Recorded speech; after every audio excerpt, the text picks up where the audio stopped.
Greetings, welcome to Facts About Everything. I'm your host, James Egan. If you haven't watched the other videos, I don't know why it says part 3. Who watches part 3 first? I have talked about the first 16 Godzilla films. So now I'm talking about the 17 Godzilla film, all the way to the most recent one. So I will start with the 1985 film, The Return of Godzilla. This is the perfect movie to start this video with because this is the first rebooted Godzilla film. It's a direct sequel from the original, ignoring all the other movies, and it also has Godzilla as a villain once more. It was the first Godzilla movie in 10 years, and it came out on the 30-year anniversary of the original film. Godzilla has now been rescaled due to significantly higher buildings. Originally, he was 22,000 tons and 164 feet. Now he's 328 feet tall and weighs 60,000 tons. The original director and composer of the first film were offered the role of director. They turned it down because they believed the movie couldn't work without the special effects director who had since died. Raymond Burr, who was in the American version of the original movie, reprised his character for this film. Kenpachiro Satsuma played Godzilla in this movie for the first time. He originally played Hedorah in Godzilla vs. the Smog Monster. Kenpachiro suffered horrific injuries, including being set on fire and having a wire cut through his leg. This is the first movie in the series since the original where Godzilla doesn't fight another monster. Godzilla was supposed to battle a monster called Gargantua. This is followed up with the sequel, Godzilla vs. Biollante. Biollante is a rose flower fused with Godzilla cells. It sounds really stupid, but it looks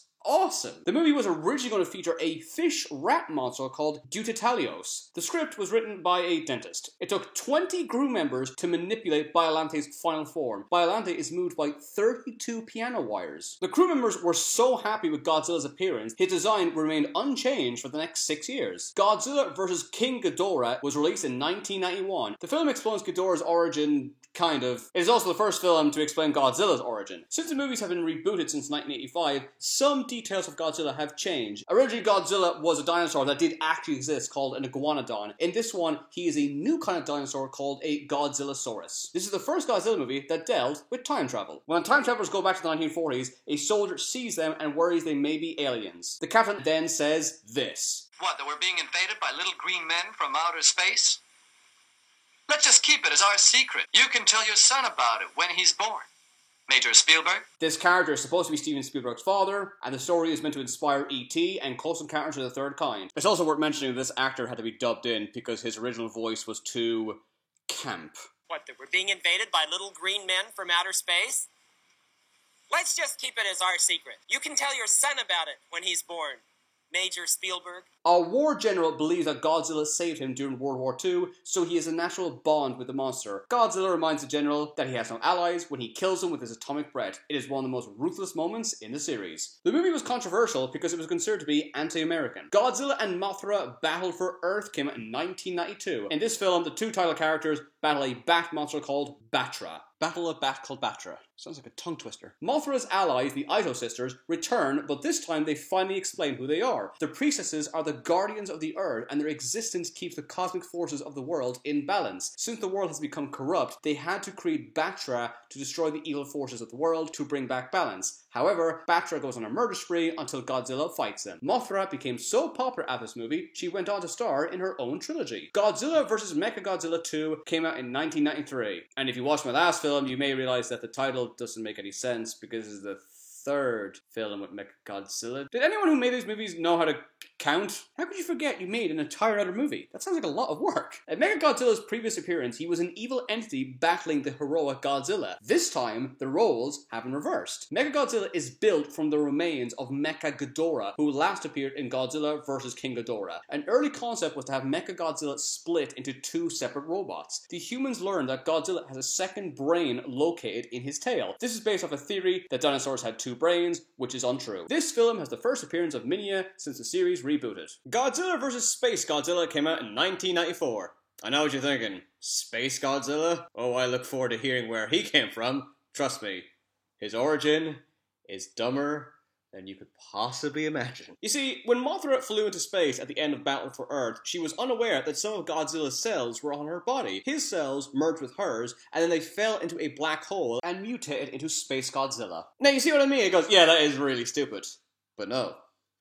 Gets worse. There's two origins to Space Godzilla. It turns out that when Godzilla battled Biollante in the previous movie, the two monster cells fused together and spewed into space, creating Space Godzilla. Why does he have two origins that completely contradict each other? I mean, they're both not great, but just pick one. When Godzilla dives into the water, you can see the tail of the costume fall off. The film has Godzilla battle a drilling robot called Moguera. Moguera first appeared in the movie The Mysterians in 1957. Godzilla learns that Space Godzilla can only be killed once they destroy all the crystals on his body, which sounds very like a final boss of a video game. Godzilla vs. Destoroyah came out in 1995, which was also the 40-year anniversary of Godzilla. In the first script, Godzilla was going to fight the original Godzilla. It was going to be called Godzilla vs. Ghost Godzilla. This was the last movie that Tomoyuki produced. He has been a part of more Godzilla films than anyone else, 22 in total. As soon as the movie starts, it's clear that Godzilla is dying. His entire body is flashing red because the radiation in his body is poisoning him and he will inevitably explode. For his 40th anniversary, the filmmakers want Godzilla to attack a city he hasn't attacked before. In this film, he terrorizes Hong Kong. Godzilla has a double set of teeth in this film. In the first movie, Godzilla was killed by an oxygen destroyer. Spoilers for a movie that came out 64 years ago? This destroyer mutated the sea life and super-evolved one creature. It became known as Destoroyah, named after the oxygen weapon. The film was meant to be called Godzilla vs. Destroyer. The film couldn't trademark the name Destroyer. I mean, that's been used in tons of stuff. There's two Marvel characters called Destroyer, so instead they changed the monster to Destoroyah. Destoroyah isn't defeated by Godzilla, it is the army that kills the monster. When Destoroyah kills Godzilla, his nuclear energy is absorbed by Minya. Toho were intending on Minya replacing his father in the series, but this didn't happen because we hate him. Okay guys, it's time to talk about the American Godzilla. No. The 1998 version. Burn it! Send it to hell! The film was directed by Roland Emmerich, who directed Independence Day and Stargate. The director didn't like any of the Godzilla movies, so Emmerich agreed to do the movie if he was allowed to do anything he wanted. Why would you take the job if you didn't? Okay, this movie isn't very good, but the marketing was genius. Buses would have captions on them reading, "Godzilla's foot is bigger than this bus," or a sign would read, "His head is larger than this sign." The film was delayed by 5 years because the movie producers wanted it to be perfect. The movie came out shortly after Jurassic Park: The Lost World. In the movie, there's a scene where a T-Rex terrorizes LA. In one shot, a bunch of Japanese businessmen run in terror, saying, "I left Japan to get away from this." This is an obvious reference to Godzilla. Godzilla doesn't use his trademark atomic breath. However, he does blow on burning cars, which incinerates several characters as a reference to the earlier movies. The movie had no test screenings in order to keep the monster's appearance a secret. Yes, that's the reason you didn't have any test screenings. In the original script, Godzilla could change his color like a chameleon. In the original script, he was supposed to fight a monster called the Griffin. Legendary film critics Gene Siskel and Roger Ebert hated the director's last film, Independence Day. In this film, the director created an arrogant character called Mayor Ebert with a slimy advisor called Siskel. The critics pointed out that if you're going to go through the trouble of putting us in a monster movie, why don't you at least take advantage of having the monster either eat or squash us? It's a good point. They're fair sports about being criticized, unlike the director, who spitefully puts them in the movie. The movie concludes with Godzilla being killed with missiles, which the other 22 films have established that's the one thing that doesn't work against him. In this movie, there are at least 3 actors who provide voiceover work in The Simpsons cartoon. Harry Shearer, who plays Ned Flanders, Nancy Cartwright, who plays Bart Simpson, and Hank Azaria, who performs over 100 voices on the TV show. Ken Machiro, who played Godzilla for 10 years, said this movie didn't have the spirit of Godzilla. The movie was universally panned by critics and viewers, but nobody hated it more than Toho. In their later films, they referenced the monster in this film by saying it was a separate creature and was not connected to Godzilla at all. Toho called this movie's monster Zilla because he took the god out of Godzilla. Hardcore Godzilla fans hated the movie so much, they call the monster Gino, which means Godzilla in name only. The ending showed that Godzilla had a child. This was a tease for a sequel, as the movie was meant to be the first of a trilogy. However, the movie bombed and the sequel was scrapped. The movie story did continue in a short-lived animated show, Godzilla the Series. I've never actually seen the show, but I've heard it's actually surprisingly good. James Cameron was meant to direct the film. 20 car thumpers were built to lift cars on the streets as Godzilla walked. Shere Khan from The Jungle Book inspired the menace of Godzilla. In some countries, the movie was highly successful and well praised. In these same countries, the American Godzilla film, which came out in 2014, was unsuccessful and hated. Godzilla Millennium. You probably think I don't have to explain what year this came out, but I do, because it didn't come out in the year 2000, it came out in 1999. This film begins the second reboot of the Toho Godzilla series. The movie works the same way as the 1985 version. It's a direct sequel to the original film, as if the other movies never happened. Godzilla's design had been altered so he looks more vicious and his dorsal plates appear more jagged. The movie confused American audiences as they assumed it was a sequel to the American Godzilla movie, including me. This is the first movie ever made where Godzilla is green. This is the first Toho Godzilla film to use CGI for Godzilla in some scenes. Godzilla battles a new monster called Orga. Orga is the biggest Toho monster ever. He's so big, he nearly eats Godzilla. Godzilla vs. Megaguirus came out in the year 2000. Megaguirus is a fusion of mutated insects merged with Godzilla cells. In this movie, a human being walks on Godzilla for the first time. The mutated insects that make up Megaguirus are called Meganeurons. They first appeared in Rodan in 1956. Godzilla body slams Megaguirus in this film. It's the only silly moment in the film, and is a reference to the goofiness of the early movies. The movie is again a reboot to the original. This means that the series was rebooted twice in a row. Okay, this definitely has the biggest title for all these movies. Godzilla, Mothra, and King Ghidorah Giant Monsters All Out Attack came out in 2001. Just call it Godzilla 26. This movie is another reboot taking place after the original. How can you reboot a series 3 times in 3 movies? At this point in the movie, Toho didn't create any new monsters. This is the first film in the series to have Ghidorah as a hero. Godzilla against Mechagodzilla came out in 2002. You know what I'm going to say. Yeah. 4th reboot. Takes place after the original. Mechagodzilla is built around the skeleton of the original Godzilla. The cells from the original Godzilla somehow activate Mechagodzilla to remember that he was a monster of destruction. This causes Mechagodzilla to revert to his destructive ways, and he begins destroying the city. Mechagodzilla is renamed Kiryu.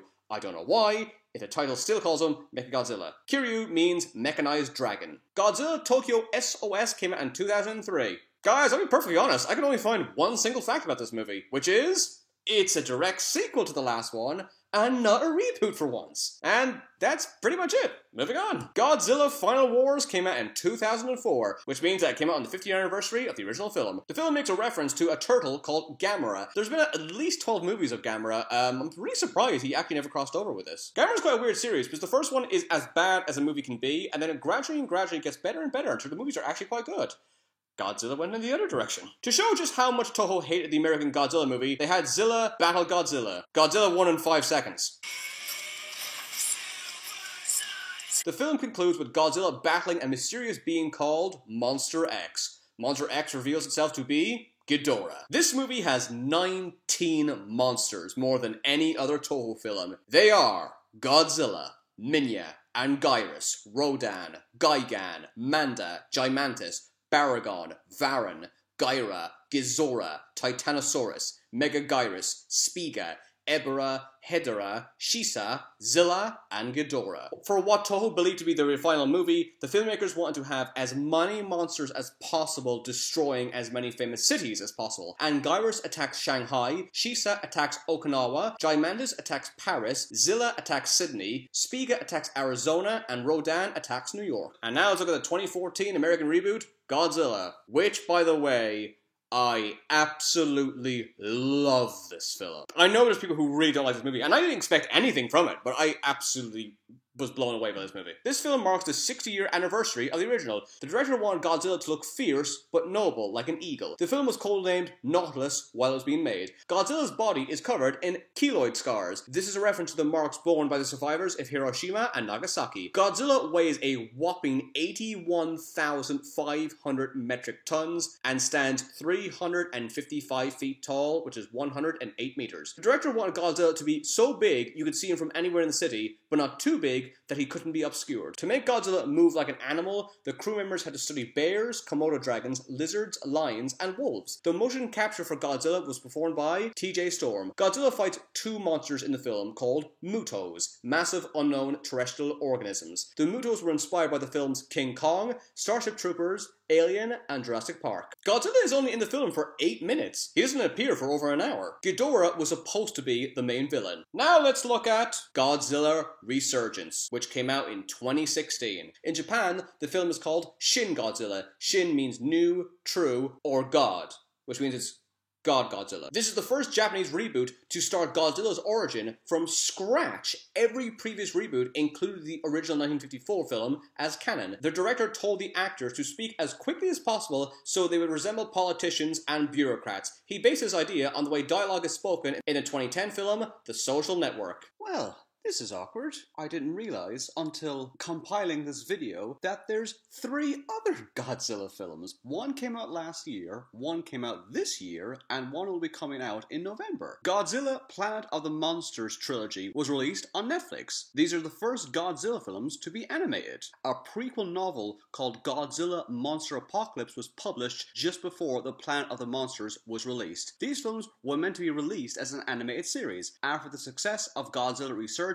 Toho decided to turn the story into an animated trilogy. The jellyfish creature Dogora cameos in Planet of the Monsters. Although he debuted in the 1964 film Space Monster Dogora, which was also made by Toho, this is the first time he's ever appeared in a Godzilla film. And the final fact should bring this all back full circle. The main character of this film is called Haruo. He is named after the actor who originally portrayed Godzilla, Haruo Nakajima. And that's it for me for now. But it goes without saying, I will be doing a video about Godzilla King of the Monsters when it's released in 2019. If you enjoy these Godzilla films, check out my book, 500 Facts About Godzilla, on paperback and Kindle on Amazon. If there's any other movies or franchises you want me to talk about, let me know and I'll upload a video as soon as possible.